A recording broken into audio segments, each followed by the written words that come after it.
Be sure to go to flipsidegaming.com and use promo code 6 for 10% off on orders over $10. Do the same with the Grizzly Gentlemen. They're both fantastic deals and they help support the show. What is up, Planeswalkers? Sunlight in my face, Lyric 6. Back with the final episode of the Commander Legends set. Technically spoilers, but I essentially took a couple days off because I'm a busy man, Captain Crunch. Okay, this light has actually, like, just happened. I guess the clouds parted. There we go. That's why I have a stick. Yeah, so, I've just been busy. I'm a PhD student, like, I got stuff to do. Anyway, so this is the last bit. I'm going to talk about the final cards and, I guess, give my thoughts on the set as a whole. So here, we just have a reprint of Shimmer Mirror. I saved this. Oh, the reason I saved this one is because of the downshift. I thought it was very interesting to see the fact that, like, this has been printed at rare at one point, and now it is just an uncommon, which is quite funny. I'm honestly surprised that these prices are even here. I guess this is just an additional Vidalcan Orrery in artifact decks, so I can see why it's a couple bucks. But yeah, being able to just get it for the cheaps is probably pretty cool to some people. Quain Itinerant Meddler. 2 mana, 1/3, Rabbit Wizard. Tap, each player may draw a card, then each player who drew a card this way gains 1 life. Very interesting, kind of just a blue-white group hug deck. You know, we've seen banned group hugs, we've seen blacklist group hugs, we've seen plenty of different types of group slugs, but this is a relatively reasonable group hug deck that possibly can just, like, be played in some sort of deck that also punishes draws. So, you know, you can play things like Smothering Tithe, you can play things like Consecrated Sphinx, you know, all of that ilk, such that if your opponents are drawing, you can get some value out of it. You might not want to be playing cards that necessarily are super punishing, but for what it's worth, you could even do something like play Narset, such that, like, you activate this on someone else's turn that you don't want to draw. Then you can activate this, like, everyone except that person gets to draw, so you can also kind of be a bully with this card. Generally interesting. I like it. It's cool rabbit thing. Jared Carthalion, True Heir, 3 mana, 3/3 Naya Human Warrior. When they enter the battlefield, target opponent becomes the monarch. You can't become the monarch this turn. Now, that is both, like, via conventional means of hitting your opponent in the dome, or playing another card that would give you the monarchy. You just cannot become the monarch this turn.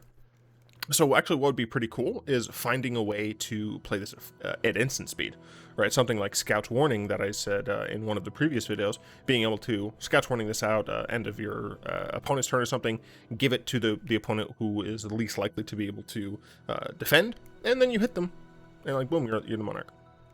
Or you could just untap upkeep, give yourself the monarchy with one of the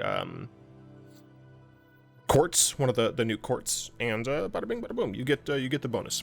If damage would be dealt to Jared while you're the monarch, prevent that damage and put that many 1/1 counters on it. So, very interesting card. You can build around this in a few different ways. You can have things like what is it?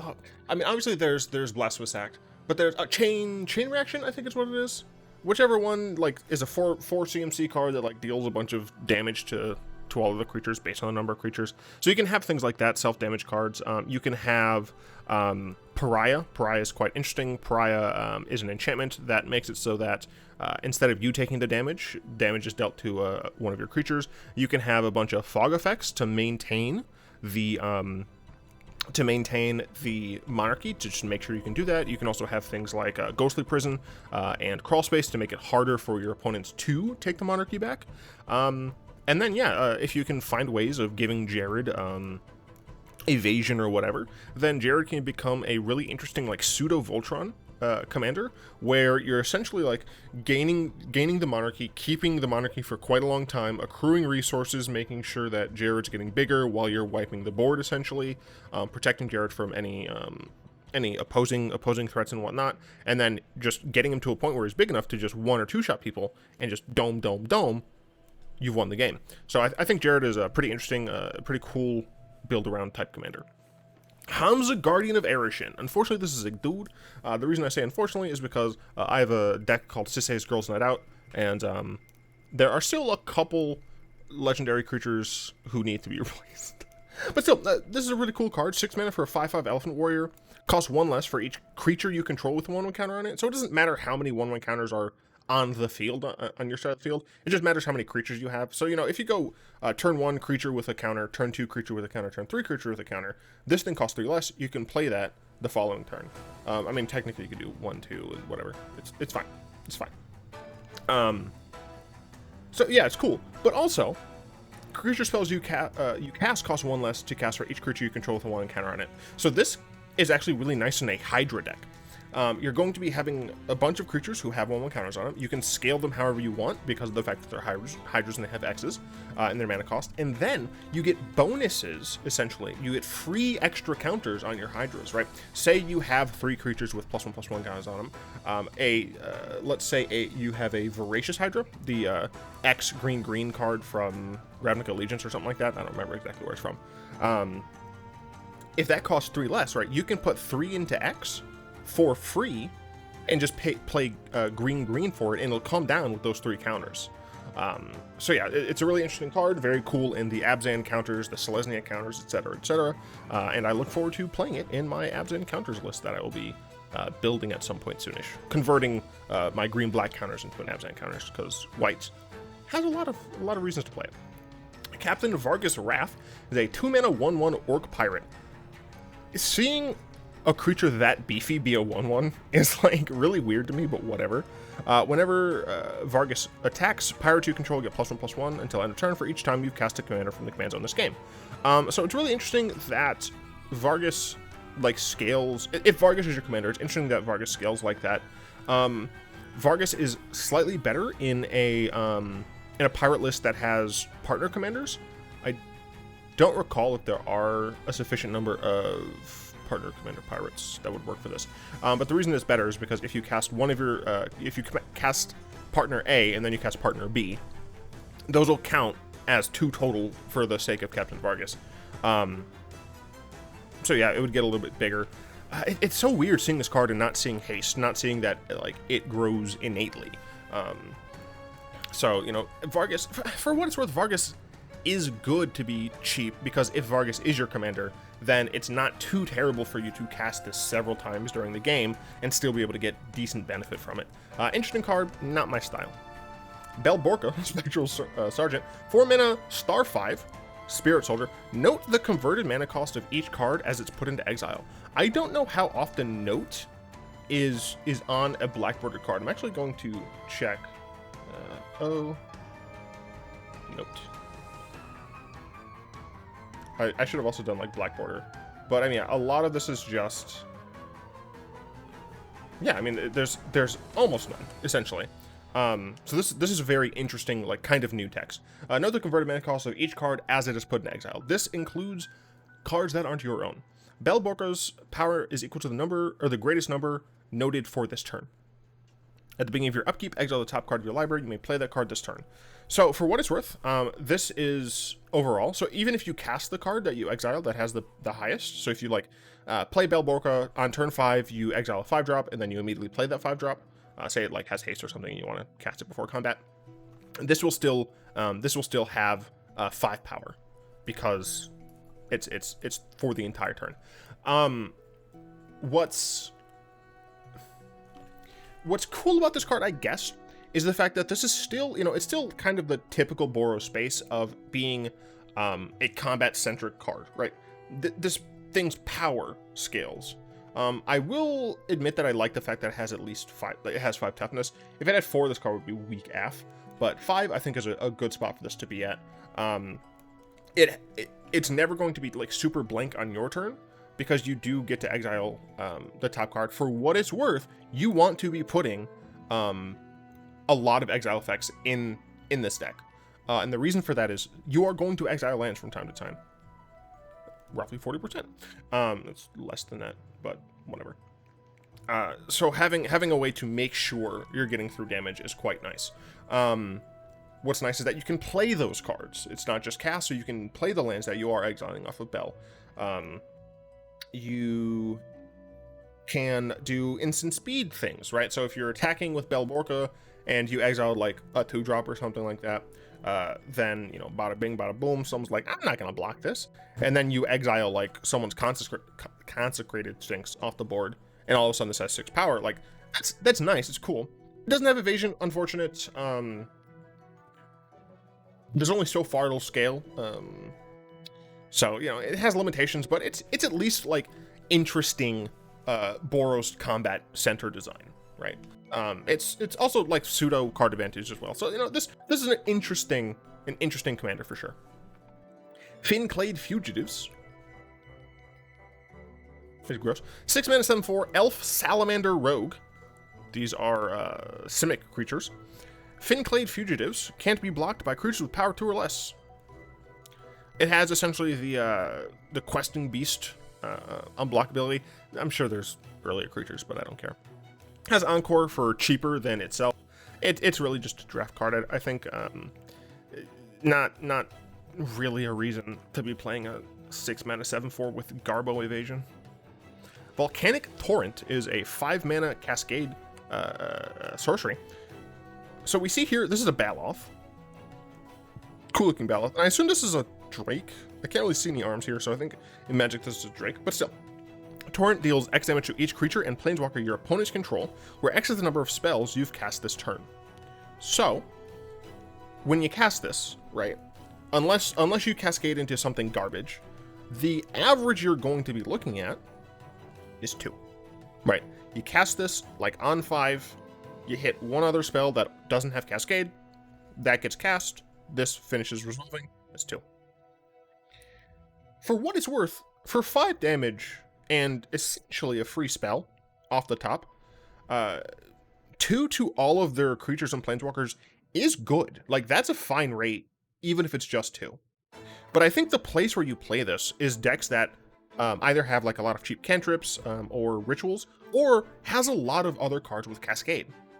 Right, when you're cascading into, you cascade twice essentially after this, or once after this, but you know, you're playing this plus 2 other spells, dealing 3 damage to each creature and planeswalker that only your opponents control is easily worth that 5 mana, especially considering you're going to be getting 2 extra cards from it in that specific scenario, right? So I think that Torrent is going to be awesome sauce in the Cascade decks, and honestly, I think this could be pretty decent in some other decks. For what it's worth, this is also possibly fine in a deck that either is red by itself and wants to go wide, or is a what's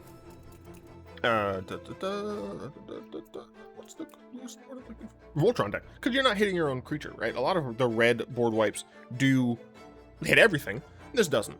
I guess another situation is like you can play this in,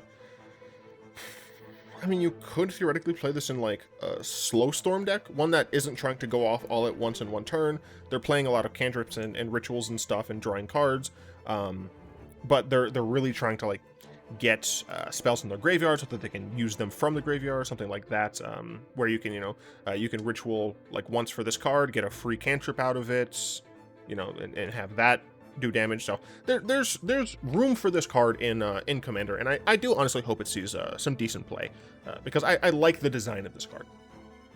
Impulsive Pilferer is a good old-fashioned 1-mana Goblin Pirate. Hideous. When it dies, create a treasure token. Cool. All right, whoop-de-doo.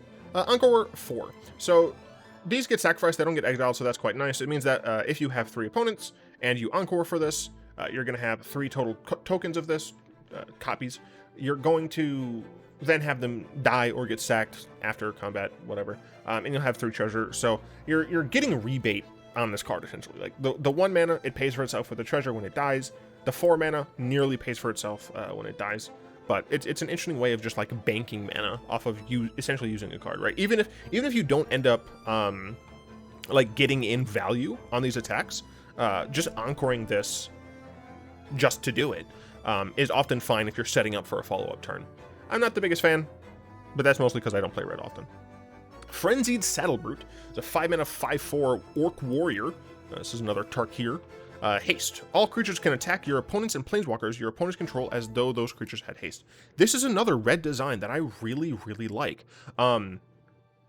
some people might be saying, like, why not just give all creatures haste? This makes it so that your opponent's creatures can't activate abilities, right? Your opponents can't play a Llanowar Elf and immediately get mana back from it, right? This means that your opponent can't play down a looter and immediately loot with it. The point of this card is to say, hey, if you want to attack, you get essential haste, but you have to attack one of my opponents or their planeswalkers. What's nice about this card as well is that it hits your own. This thing itself has haste, which is great, which is fantastic. It allows you to actually, hit something.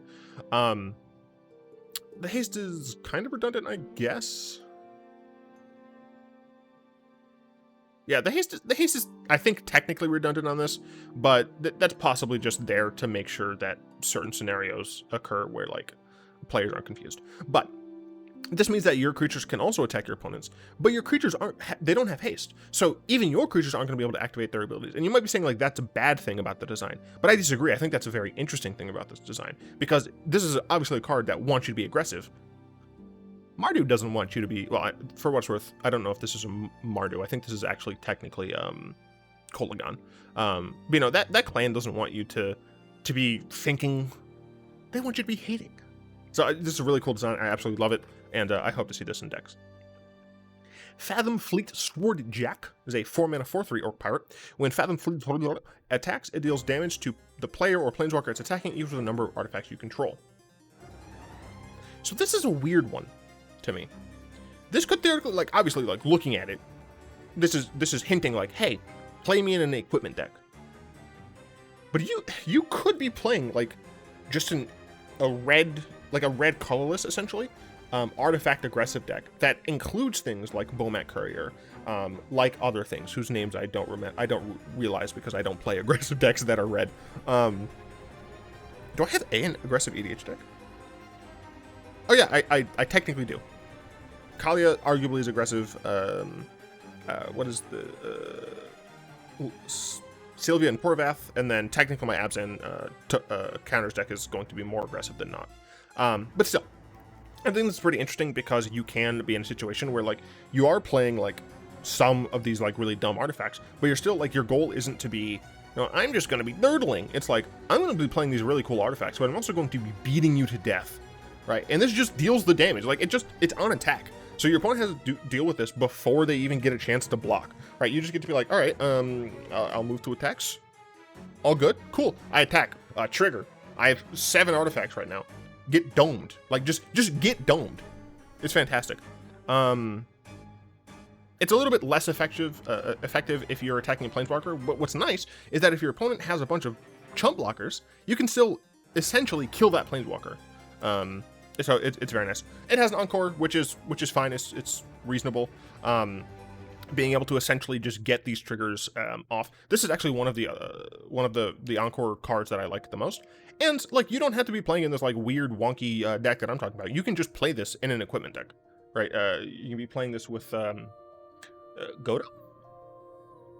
I think it's the red Kamigawa card who's, like, on top of a hill or something. I don't fucking know. You could be playing into that. You could be playing it in.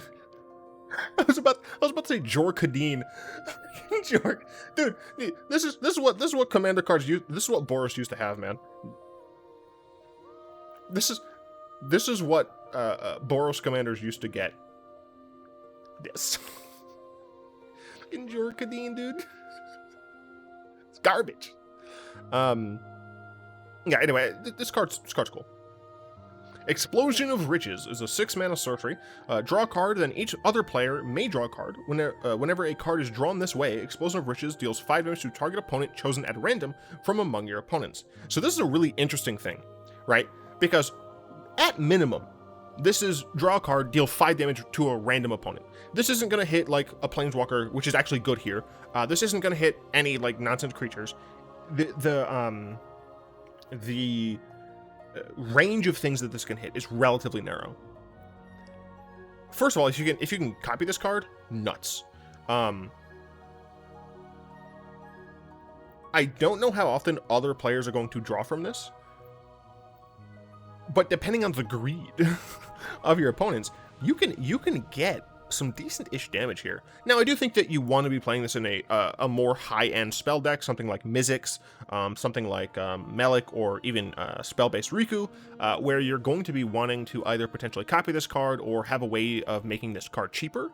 So it's a little bit easier. You can also just play this in like a random deck. Maybe you put this into a Cascade deck if there's a sufficient number of Cascade cards that are 7 or more. You can put this into a deck that runs annoying things like Knowledge Pool or not Scrambleverse. I'm trying to think of there's some enchantment that like you don't draw, instead like you play off the top, like stuff like that. So you can play it in a random deck like that. Vial Smasher as well. Haha, funny random. Yeah, so this card has potential. Unfortunately, the fact that it's 6 mana and the fact that I feel that more and more these higher CMC fun cards aren't being played as much does mean that unlikely to see as much play. Crimson Fleet Commodore is a 4 mana 5/2 trample ogre pirate. When it enters the battlefield, you become the monarch. A very interesting card because this is like aggressively statted. It's very aggressively statted. But the monarchy is like technically defensive, right? When you play the monarch, the only way you lose that is either one, someone else plays a monarchy card, or they hit you. For what it's worth, this is a fantastic card for gaining the monarchy back if your opponents like just play a card and they grab it back. This is not great for defending it. It dies to like 2-power creatures, like 1-drops can kill this. Interesting card. Essentially anything that adds more monarchy cards into the commander pool is quite good to see. I really like the monarchy as a mechanic, and I can't wait to be playing more games where the monarchy plays a role. I think it's a really well designed. It's like one of the best designed multiplayer mechanics that was just done. Fort of Ire, the red fort, 5 mana. I don't know why. 5 mana. Court of Ire enters the battlefield, you become the monarch. I'm broken. At the beginning of your upkeep, Court of Ire deals 2 damage to any target. A shock every upkeep for free. Is that worth 5 mana? Well, I guess you have to consider the courts like this, right? Like the first turn you play them, you get the monarchy, which could, for what it's worth, be stealing the monarchy from another player. But you grab the monarchy, and you draw a card. And let's say you lose it, you deal 2 damage on your upkeep. So 5 mana, take the monarchy, which, you might have other cards that help with that. So that's a variable amount of value. Draw a card, 2 damage, and then like 2 damage on subsequent turns. Like the worst case scenario, I think this is still good in the worst case scenario. Yeah, the fact that it hits any target, I think makes it still fine. But if you are the monarch, it deals 7 damage to that player opponent instead. Like, if you can keep the monarchy with this card, ooh, baby. Just like start doming things for 7. 7 is a lot, right? 7 is what? A little more than a 1/6 of your life total. 7 is able to just dome the majority of creatures and planeswalkers for that matter. Yeah, Court of Ire in best case scenario is really dope. Even in worst case scenario, I think it's still pretty decent. Boarding Party R. We're a 6 mana 6/3 human pirate haste with Cascade. This is actually a Cascade card that I don't plan on putting in my Cascade deck because this card feels very not good. Like, it has Cascade, but it's essentially like just a 6 mana card with Cascade. Like the 6/3 with haste, I do not care about. That's what, 9 worth of stats? I would have rather had a 5/4 with haste. I would have actually rather had a 4/5 with haste. Like, this thing is just way too frail. Because it doesn't have any trample, doesn't have any evasion, that 6 power is meaningless to me. I would much rather see a 5/4 or a 4/5 with haste. But, Cascade, I guess. Pride of the Perfect. 4 mana enchantment. Elves you control get +2/+0. Horrifying. Fantastic art. Do not get me wrong. Beautiful art. Yeah, if you're trying to play elves with black in them, it's a good card. Elves you control get +2/+0. It's very similar to not Dragon's Roost. Type. Enchantment. O. +2. I don't remember if I have to do something for name. Dragon. Shoot.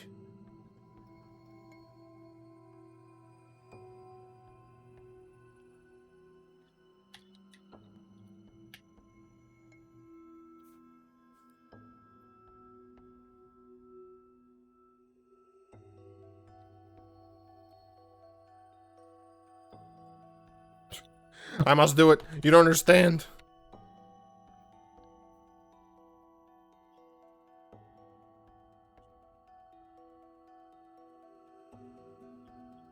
Am I dumb yet? I'm looking for this. Oh, I'm dumb. It's because it gets +3/+3. It's Crucible of Fire. Oh, it didn't have dragon in its name, dumbass. It had dragon in its text box. I mean, when looking at Crucible of Fire compared to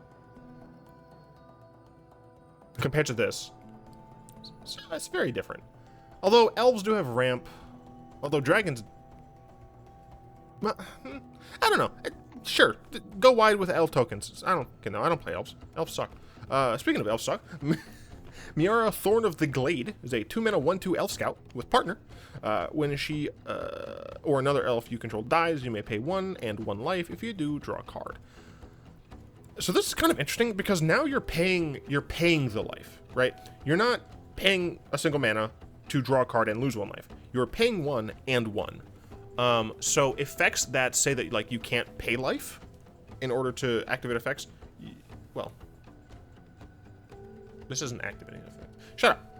But things that say you like can't pay life would be annoying.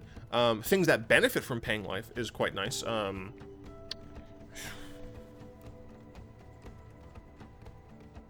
know there's a card. It's on Arena too.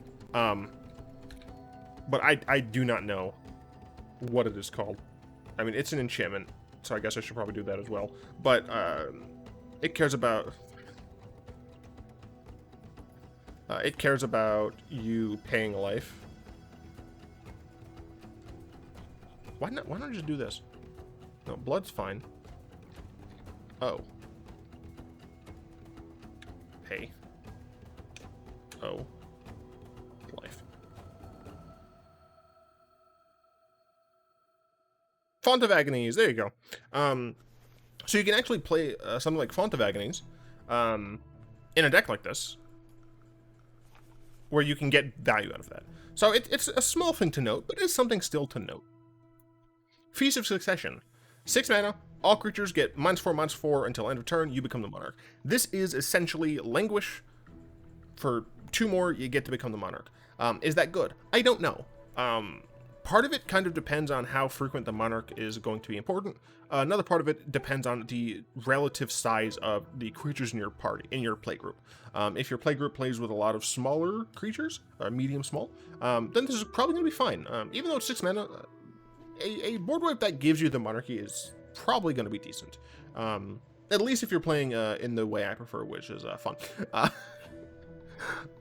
If your opponents are playing either super fast decks or they're playing very large decks, this card probably not going to be as good. Or if like no one is playing Monarch.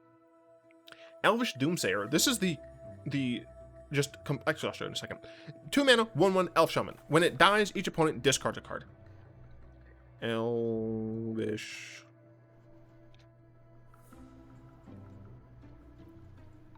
What the fuck is this card's name?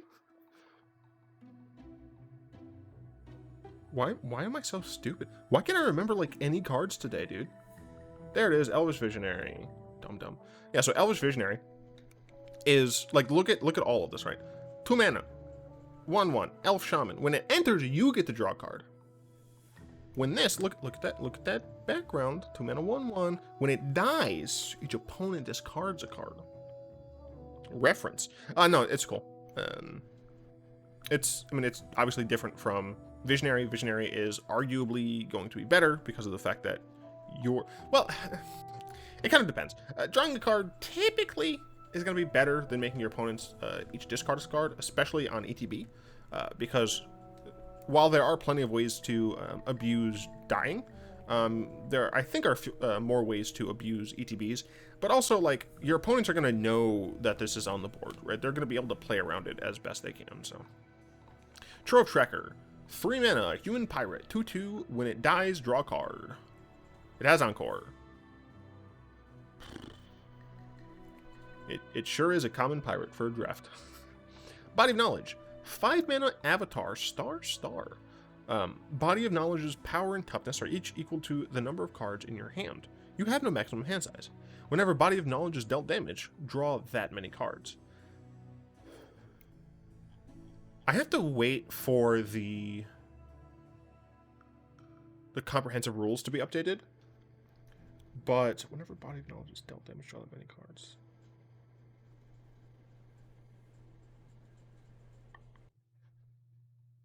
I want to say this will still die to state-based actions. If you have a hand size of 3 and your opponent bolts this, I'm pretty certain that this dies.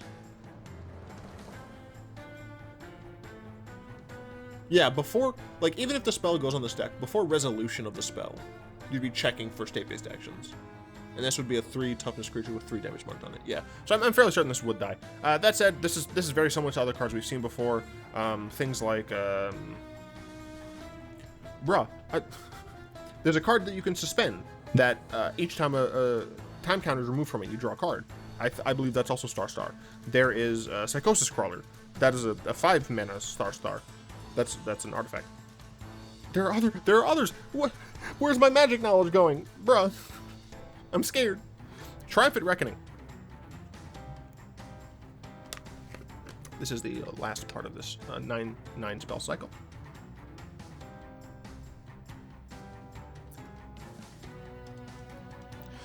Nine mana. Sorcery. Return all artifact, enchantment, and planeswalker cards from your graveyard to the battlefield.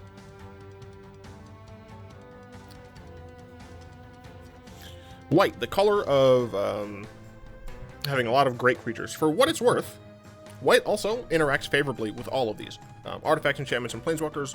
White can benefit all of those. Is 9 mana, though. In a color that's not really known for having decent mana. Theoretically, treasure tokens. Quite nice. Theoretically, some artifact ramp in there. I don't, it's so hard to think this card good. And I think, honestly, I think it's just the 9 mana. The fact that this costs 9 mana makes me feel that this is like one, maybe 2 mana more expensive than I'd like it to be. Honestly, this is a situation where, like, maybe just stapling on a gain 5 life would be helpful. Would be helpful. I don't know. This feels like the weakest of the cycle, but so the blue one is copy a spell 3 times. The black one, the black one is probably not that great. The black one, exchanges life totals? Boop. Full preview. Let's see. Rarity. There's no naming convention for these, are there? Oh, no, I don't think there is. Bruh, I hate you. Whatever. Set number. So we got the white one. Whatever. We gotta go down. I know what the blue one is. The black. Why am I stupid, dude? Bruh. Set CMR. CMC. 9. Wow. How hard was that, stupid? Anyway. Profane Transfusion. We had 2 dark place exchange life totals you create. Where's the difference? Alright, this one might actually be the worst. This is potentially be dumb, but I think this is actually the worst. The red one. You know what? I'm willing to say that the white one seems relatively similar in power level to everything except the blue and green. And I think, honestly, that's just because the blue and green ones are stupid. Like, these two seem so much better than all 3 of these. I think it goes probably blue, then green, then red. Oh, it's blue, then green, then space, then red, space, then white and black are... It's probably white, a little bit of space, then black. But still, I don't know. I don't care. Soul of Eternity, 7 mana, star, Avatar. Soul of Eternity's power and toughness are each equal to your life total. We've seen avatars like this before. This has Encore, which is, I guess, nice. I don't like. It doesn't have any evasion. It doesn't have any trample or whatever. This card is like never going to actually hit someone. You can Encore 9 it. Ooh, surprise! I'm playing a big thing, but it's not really a surprise because you know it's in my graveyard, and you also know my life total. I do not see this card being good.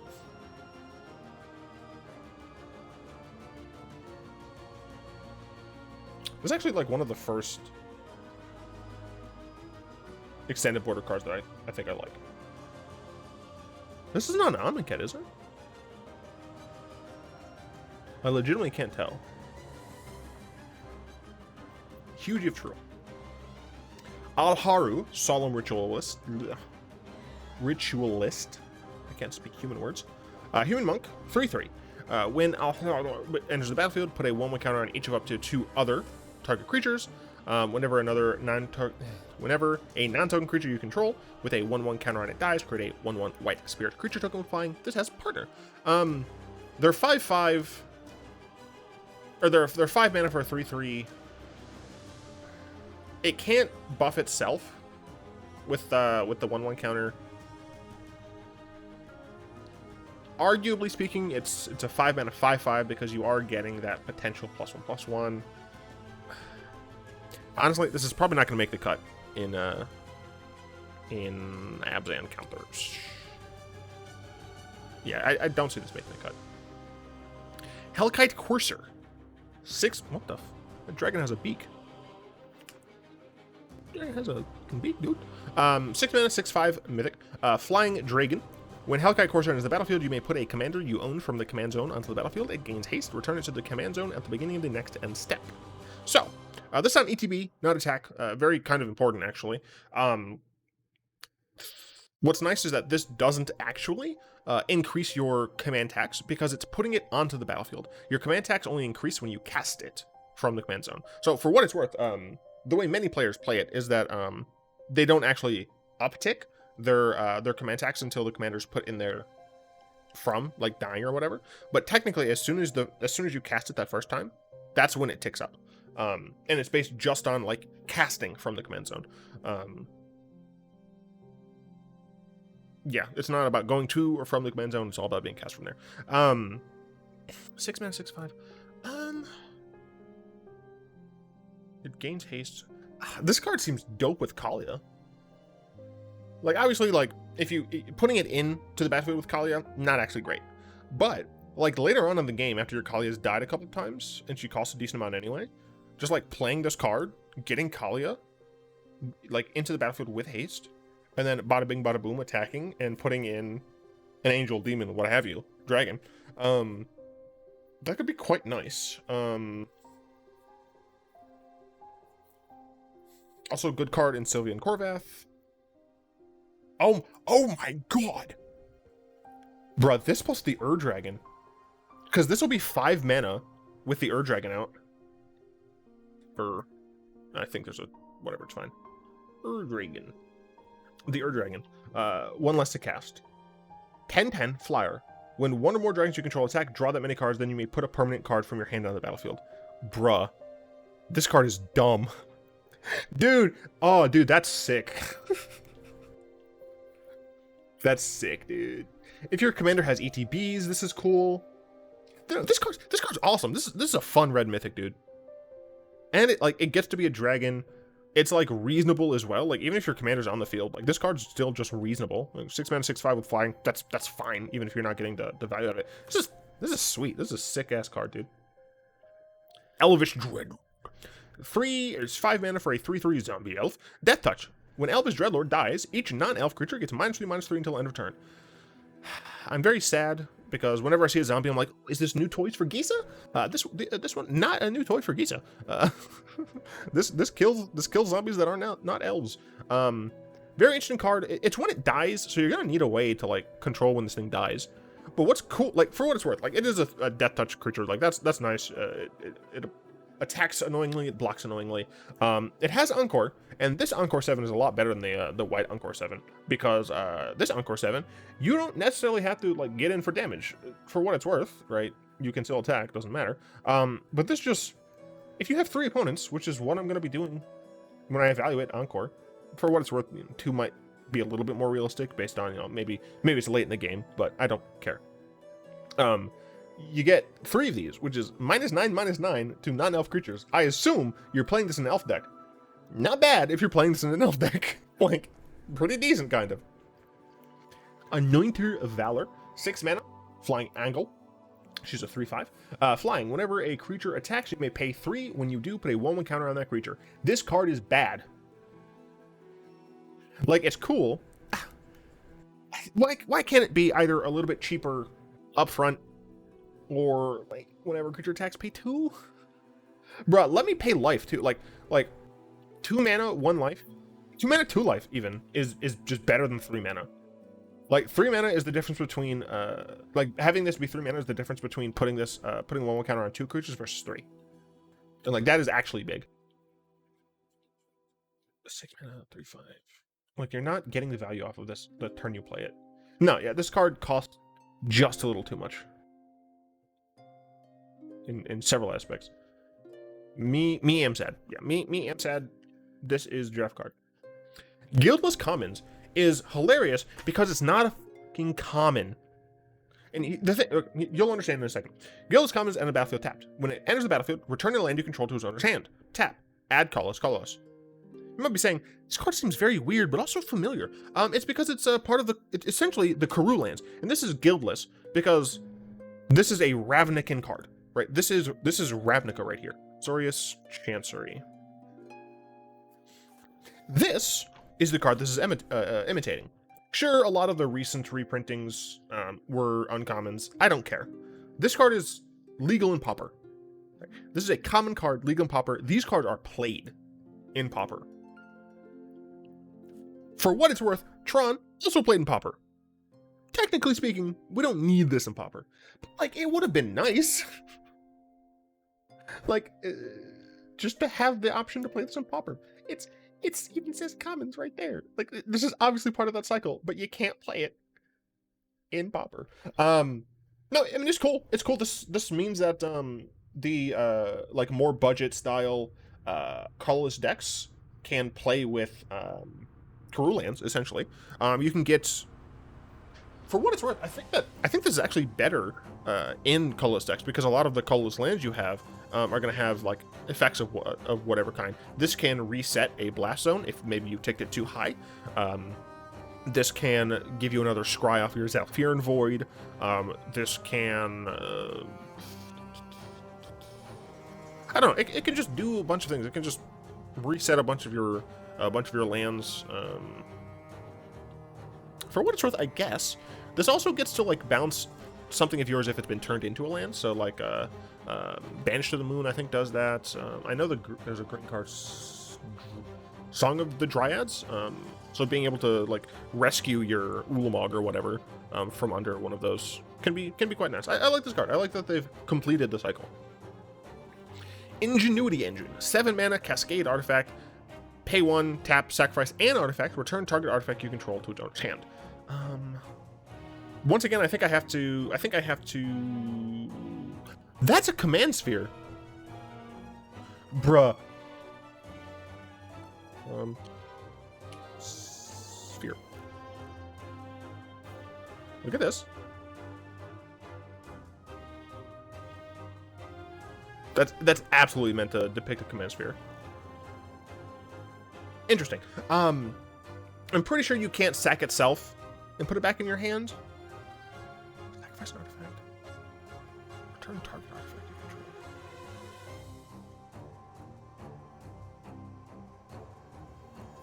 you control. Arjun would be so mad at me right now. No, this depends on the order of technically activating an ability, and I don't remember. So you announce the activation. I think you choose targets after you announce the activation, but before you pay costs. Bro, I don't remember. This could be able to sack itself and bring itself back, or it could not be. For what it's worth, I do think this has potential in both Cascade. It has potential in Cascade decks if it can bring itself back. If it can't, depends on how many artifacts you're playing. Yeah. And then if you are playing an artifact deck, this is also just kind of fine. And the reason for that is you can just get artifacts back, like useful artifacts. You can also cascade into dumb artifacts that you're playing. So cool card. With Kurkesh. Whenever you activate, copy that. Yeah, so you can even just copy this ability from Kurkesh. You can, if you're playing an artifact deck like this, you're probably playing Lithoform Engine, so you can get copies for it there. I assume that you're playing a bunch of cards that reduce the casting cost of artifacts you control. 6 mana Ugin, the other cards. I don't know. Look, there's a certain amount of Magic I know which can be obvious based on the cards I've talked about so far, and there are some Magic cards who just, they're not in my wheelhouse per se. Anyway, yeah, the card's cool. I like it. Akroma's Will. So this is the last will that we have. We had Sakashima's Will. We had some other wills. we had Sat's Will, Sakashima's Will, Kamal's Will, and Jaya's Will. Those are the other ones. Now we have Akroma's Will. 4 mana instant. Choose one. If you control a commander as you cast a spell, you may choose both. Creatures you control gain Flying, Vigilance, and Double Strike until end of turn. Okay. Creatures you control gain Lifelink, Indestructible, and Protection from all colors until end of turn. The first one is very much more offensive. The second one is very much more defensive. That said, if you do have a commander as you get this, both of those other aspects can help you in both situations, right? So if you're going on the attack, that first one is better for you. Generally speaking, for what it's worth, the protection might be worth it if your opponent's creatures are primarily the same color or share the same color. Then you can actually get through for like all the damage you want. But gaining Flying, Vigilance, and Double Strike is generally going to help you more because Flying is a little bit more guaranteed evasion. The Vigilance means that you don't have to worry about crackbacks, and then the Double Strike allows you to do more damage. Whereas on defense, you get to choose Indestructible, so they're not going to be dealt damage. You get to choose Protection, so if your opponents get some triggers on dealing damage, then you deny that damage because they can't be damaged. They have protection from that thing. And then of course you gain Lifelink to hopefully survive that combat. But if you're on the attack and you gain the protection plus the Flying, right now it's even harder for you to be blocked, and you're getting Lifelink on top of that from that Double Strike. If you're on defense, very similar. You're going to be getting Flying so that you can block flyers, and you're getting Double Strike, which makes it even worse for your opponents who are attacking in. They might not even be able to deal damage at all. So very, very cool card. It for right now is probably going to be a budget Teferi's Protection. Not budget Teferi's Protection. It is slightly different because it has an aggressive component to it. At this moment we have something Maneuver. I don't remember what it's called. Maneuver. I spelled that wrong. Oh my god. I didn't spell it wrong. Flawless Maneuver. We have this. Then we have Akroma's Will. We have Teferi's Protection. Technically we have like that new card from here that's an enchantment, although I don't think that card is remotely good. So there's room in here for these effects, and they've shown themselves to be decent. I think the ones that you pick, because you theoretically might want to play 2 or even all 3 of them, really depends on what your deck's going for. I'm definitely going to try this out in my mono white deck. Akroma, Vision of Ixidor. Akroma, so for what it's worth, my mono white EDH deck is technically my longest running EDH deck, and the reason for that is because it's never been dismantled, it's just been changed. I started out with that deck as an Akroma Soldiers and Angels deck. I believe that was the first. Maybe it started out as a the Keldurian King Darien. I think it may have started as a Darien Soldiers deck, morphed into an Angels deck, but it might have been the other way around, where it was primarily Angels with some Soldiers and then morphed into a Soldiers with some Angels. Not entirely sure the exact timeline, but Akroma early on was the longest lasting of the legends and the commanders, and I gotta say, like, I really enjoyed that time. That for me was like my peak of EDH, but I will recognize there's some rose tinting going on. Definitely a lot of just like playing very slowly, like no one attacking anyone early on. So I recognize that it probably wasn't the most fun I've had in Commander, but it was very much like a deck that I built out of the cards that I had and like felt fun. I don't know. But she's so cool, and it's so fun to have her back. 7 mana, 6/6 partner. Flying, first strike, vigilance, trample. We love to see the keyword soup on angels, especially on Akroma. At the beginning of each combat until end of turn, this is not just your combat, this is each combat. Each other creature you control gets +1/+1 if it has flying, +1/+1 if it has first strike, and so on for double strike, death touch, haste, hexproof, indestructible, lifelink, menace, protection, reach, trample, vigilance, and partner. It's sad because this is each other. It's also sad because, in my opinion, cards that are printed like this don't have forwards compatibility, right? If a new evergreen keyword gets introduced, this isn't going to benefit those creatures. That makes me a little bit sad. It would be nice if Black Border could reference evergreen keywords. That does technically mean that that list can shift, and it might technically mean that people would have to look up what that means when this is played in the game. But this is the age of technology, right? Like, it shouldn't be too hard. And for what it's worth, Wizards can just like make cards, like in a set. Like if they made that change, they can make little cards that include a list of the evergreen keywords, and every set, like essentially like attach them to the ad cards, right? These are like extra cards that kind of just help people play the game. And then every set where they change evergreen keywords, which is not often, you just print a new card, right? And bada bing, bada boom. It helps. It doesn't solve it, but it helps. So I would like to see something like that, just so that you can have some forward compatibility and possibly even backwards compatibility. Like this doesn't include Intimidate or Fear. Those cards aren't used those mechanics aren't used anymore. But show some creatures love. Regardless, this card buffs the fuck out of your team. Like it makes them big. If you're able to have something like Audric. This one? No, this one. Creature you control gain first strike, blah, blah, blah. If a creature you control has first strike. So as long as one of your creatures has the things that you need, all your creatures are going to get this. So you stack this. Like Audric is your commander. Unfortunately, that does mean that she can't be his partner because he doesn't have partner. Although for what it's worth, if you're in a play group that is generally lenient, just ask them, hey, can I play Audric and Akroma together? Right? Sometimes people will say yes. Sometimes they're going to say no.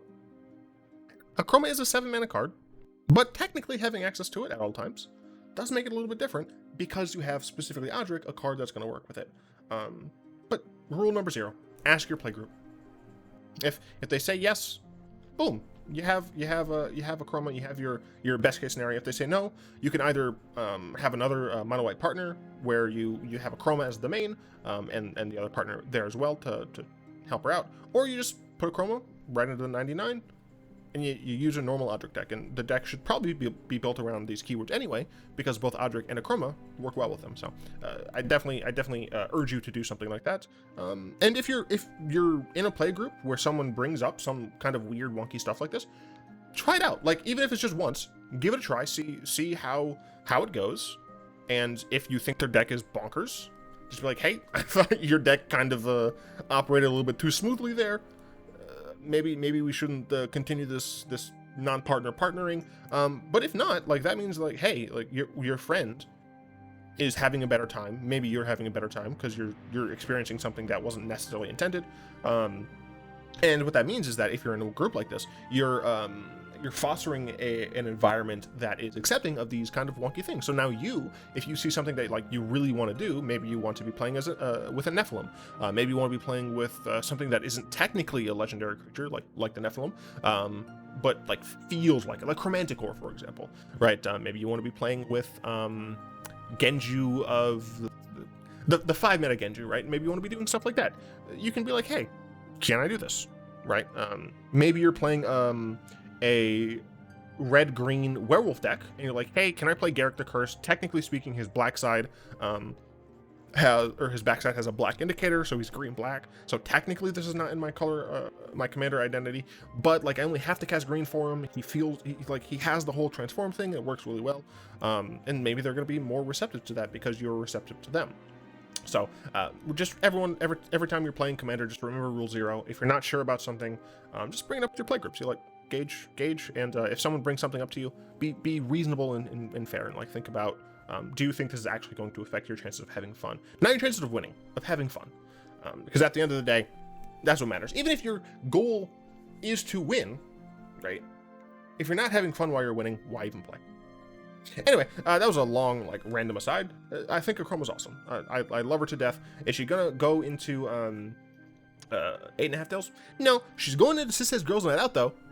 I don't know if she's good in there, but I don't care. Like, she's absolutely going into Girls Night Out. Dawnglade Regent.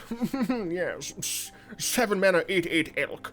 I wish it was a beast elk because of my L, but whatever. When it enters the battlefield, you become the monarch. As long as you are the monarch, permanents you control have hexproof.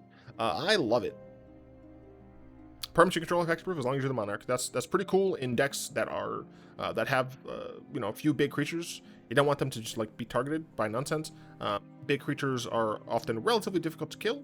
If you're playing big creatures deck, you probably have ways of protecting them, giving them indestructible. Things like Heroic Intervention, not Paleoloth, Spearbreaker Behemoth, things such as that. So, having them be indestructible, that's fine. But what happens to the exile, like the targeted exile removal, like Path to Exiles and Anguish Unmaking and things like that? That's where this comes in handy. Also, for what it's worth, it says permanents, not just your big creatures. So now your lands can't get blown up, your planeswalkers can't get targeted. It's very nice. It's very helpful. I do wish it was a beast though. Timely Ward, 3 mana, aura. You may cast the spell as though it had flash if it targets a commander. Enchant creature. Enchanted creature has indestructible. This is essentially just like indestructibility, right? Indestructibility. It's like yeah. Oh, this enchant's permanent. Okay, never mind. I'm dumb. Flash if it targets a commander. Otherwise, it just gives the creature indestructible. If this card had indestructible, then I'd be more enthused about it. But it doesn't, so I'm not. I guess with the cheapness, it potentially compares favorably to Darksteel Plate. But oh no, it doesn't. I did not realize Darksteel Plate was a 3 and 2. What was I thinking of? Oh, I was thinking of Argentum Armor.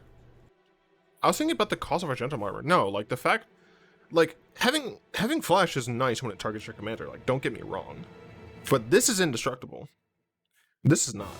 So all they have to do is remove this. Actually, I think Austere Command is still fine. No, it isn't. So, if an opponent plays Austere Command, they actually kill your creature. And the reason for this is because when multiple things in a spell are resolving, they resolve in the order that they're written. So, if this is on one of your creatures, and your opponent chooses, let's say it's a 3 CMC creature, destroy all enchantments, destroy all creatures with CMC 3 or less, it will go through, see that it's destroy all enchantments get destroyed. Destroy all creatures. That creature no longer has that aura. It gets destroyed. So, and actually, I'm pretty sure happens sequentially. Yep. Boop, boop, boop, boop. Yep, there it is. So if you have an enchantment that sees creatures die, it will not see them die because enchantments get blown up first. So that is definitely something that you need to be aware of, and that makes this card worse than it should be.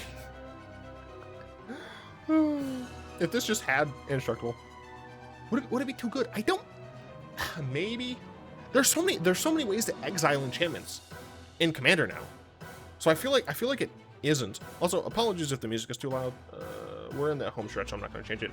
Swords to Plowshare is seeing a reprint, but the thing that's so important about this is like this is the first time that we're getting this. This was printed in freaking 2013, dude. This swords to golf clubs is what people call this. This looks like the Black Blade. I don't know if it's supposed to, but sure. For what it's worth, I actually slapped on the Yargle Secret Lair. I probably should have gotten it, because, like, looking at this more, it looks hilarious, dude. This is worth a decent amount. But, yeah, this is just a nice reprint. some of the best removal in Commander, some of the best single target removal, I should say. Also, just nice for people who are playing Legacy or Vintage that want this version of this card, because it does look cool. Therese Nielsen did that one, so this might be a decent option. Anyway, I'm just gonna move on. Blazing Sunsteel, 2 mana, equipment. Equipped creature gets +1/+0 for each opponent you have. Okay, whenever equipped creature is dealt damage, it deals that much damage to any target. Okay, equip 4. This card gets worse the better you're doing. I feel like you're supposed to play this in an aggressive deck, or not necessarily. No, I mean, like, if you're playing equipment, you're probably trying to kill your opponents relatively quickly. And if you kill your opponents like one after another, which is probably what you should be doing, because spreading out the damage I think just takes too long, then it means that like the creature becomes smaller. It's nice that you have if the creature's dealt damage, like that additional effect makes this better, but the creature doesn't get a toughness boost. The power boost is not great. I'm not the biggest fan of this card. What's funny is seeing this card makes me like, I kind of want to see them update equipment types and like give equipment subtypes. Right, like equipment, sword, shield, lance, net, things like that, and then like have equipment that call out other equipment. So like sword equipment you control have equipped creature gets +1/+1, right? So the sword itself, since it's a sword, gets +1/+1, and then this would be a sword. This would also read equipped creature gets +1/+1. So I just think stuff like that would be interesting. It'd be really difficult to justify. I don't think there's a ton of design space there. And it would be a bit of a headache to go through all of the equipment and give them all a categorization, especially some of them probably aren't going to have a reason to categorize themselves. Like there's Razor Boomerang, I think. Like there are probably not enough boomerangs in Magic to give boomerangs a subtype. And then there's some things that maybe you're not entirely sure. Like some things are very obviously only helmets, only chest plates. Some things are full body armor, right? So are you going to name it armor, or are you going to name it full body armor? If you have a lot of different like boots or shoes, do you give boots and shoes their own like let's just say boots, right? But you don't like you have boots, you have gauntlets, but if an armor includes both of those, and a chest plate, now all of a sudden it's just armor. Like this chest plate. So like it would be annoying to do. Don't get me wrong. But it'd be interesting. Not a ton of design space, but it'd be cool. Stump Squall Hydra is a X trip green Hydra 1/1. It enters the battlefield, distribute X 1/1 counters among it and any number of commanders. So this can't grow your other Hydras. It can grow itself, but it can also grow your commander. What's cool about this is the fact that if you're playing Doubling Season or all of these other +1 counter doublers, it means that just being, even if it's just one commander, putting one counter on this and one counter on that, if you have a single doubler, means you're putting 2 counters on this and 2 counters on that. It's relatively expensive for a Hydra because of that versatility, but this looks very nice in something like a Rahn. I forgot what the horse is called, but the horse Rahn partner deck, where you play horse on 2, Rahn on 3, and even just this on this can't be on 4. You play this on 6. You play this on 6, and you give 1 to the horse, 1 to Rahn, 1 to this, and then cool, you've done all these awesome things. On turn 4 you did some nonsense. Maybe you played a Corpse Check Menace. On turn 5 you played a Doubling Season. On turn 6 you played this. You're doing some cool, stupid things. That's just what it's for, baby. Play more cowbell, baby. Wyleth, Soul of Steel. I want to know more about this person. 3 mana, 2/2 human warrior. Trample. When Wyleth, Soul of Steel attacks, draw a card for each aura and equipment attached to it. This is great. First of all, I've said it before, I'll say it again. I love that they're pairing aura and equipment together. No longer are we going to have to be like, well, I'm forced to play Voltron with either enchantments or equipment. Now I get to be like, I'm going to play this primarily as equipment because whatever reason, but I still get to benefit from a few auras here and there, right? You know, there are going to be some auras, like Unquestioned Authority, I think, gives your creature protection from all creatures. Or that was a Spirit Mantle? Like, I don't remember. No. Or is that Spirit Link I'm thinking of? Bruh, there's too many cards swimming in my head. Anyway, you're able to get the benefit out of those as well. So that's quite nice. This also just draws you gas. Like, one of the issues with Voltron decks is that, you know, you play you play your equipment or whatever, and you play your creature, and then, like, you put the things on there, and since you're playing red-white, you run out of gas. Like, cool, my creature's essentially as big as it's going to be for the rest of the game. Hope it doesn't die and I lose everything. But no, now you can be like, all right, I'm going, you know, like, turn 3. Like, turn 2, you play a Boots. Wait, Hammer of Nazan. Is that a 1-mana card? No, it's a 4-mana. All right, I'm dumb. But still. You know, you turn 1, I don't care what you play. Turn 2, Lightning Greaves. Turn 3, equip Lightning Greaves. You get to attack, and you draw a card. That might not seem like a ton. It is. Of course, Lightning Greaves is Shroud, or gives it Shroud, so it's going to be a little bit annoying to, like, equip it more, but you know the gist. You know what I'm saying. You're picking up what I'm putting down. Actually. Sigard. Aid. You may cast whenever an equipment enters the battlefield under control, you may attach it to target creature control. Alright, yeah, sure. Yeah. So on turn 1, you can play like Sigarda's Aid. Turn 2, I don't care what you play. Wait, does it say target? Yeah, it's target. Fudge. Regardless, like, I think it's cool. But I really want to know more about this dude's planet where a meteor struck the ground and this dude just, like, pulls a sword out of nowhere.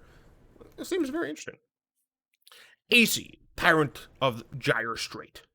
I don't fucking know, dude.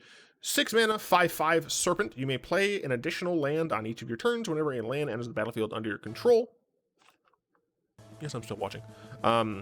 Whenever a land enters the battlefield under your control, you may draw a card. This is similar to Tatiova, but it isn't Tatiova. I mean, this is just a land matter deck, or lands matter commander in Simic. Wow, how new design space. And it's cool that it's a Serpent. I don't like this commander, so I don't care, dude. I have nothing to say. Benevolent Blessing. Ending off on a common because I'm basic. 2 mana, flash, enchant aura, common. As it enters the battlefield, choose a color. Enchanted creature has protection from the chosen color. This effect does not remove ores and equipment you control that are already attached to it. This card is awesome. Giving protection to your Voltron commander, or just generally speaking, giving protection to something that you control, can be detrimental if that protection removes some of the benefit of that you're getting from the aura or enchantment or equipment. Like, for example, in my mono white deck, my in half-tilt deck, if I have something equipped with Maul of the Skyclaves, a white equipment, and I give it protection from white, that equipment falls off and I have to reattach it, right? So that can be an issue. However, Benevolent Blessing, I'm like, oh, boom, this has pro white. It doesn't fall off, baby. For what it's worth, it doesn't fall off because of this effect. If somehow it gained protection from white again, that would still remove it. And it'll also remove this enchantment. So that is something you should recognize. But anyway, that's the end of this fucking long video. Commander, that's all the cards. I think I included the commander decks. In fact, I think that's where this dude's from. I think this is one of the commander deck ones. 365, 367. Maybe not. Look, I don't know anything. Wait, this one says out of. Don't care. Anyway, that's where I'm leaving this video, dude. I'd like to thank my lovely patrons, especially Fogwind and Malik, for the continued support. If you'd like to join them supporting the show, you'll find links in the description below. Do, of course, hope you enjoyed this video. If you did, like, comment, subscribe, all that good stuff. And, of course, until next time, all will be one. That's Phyrexian.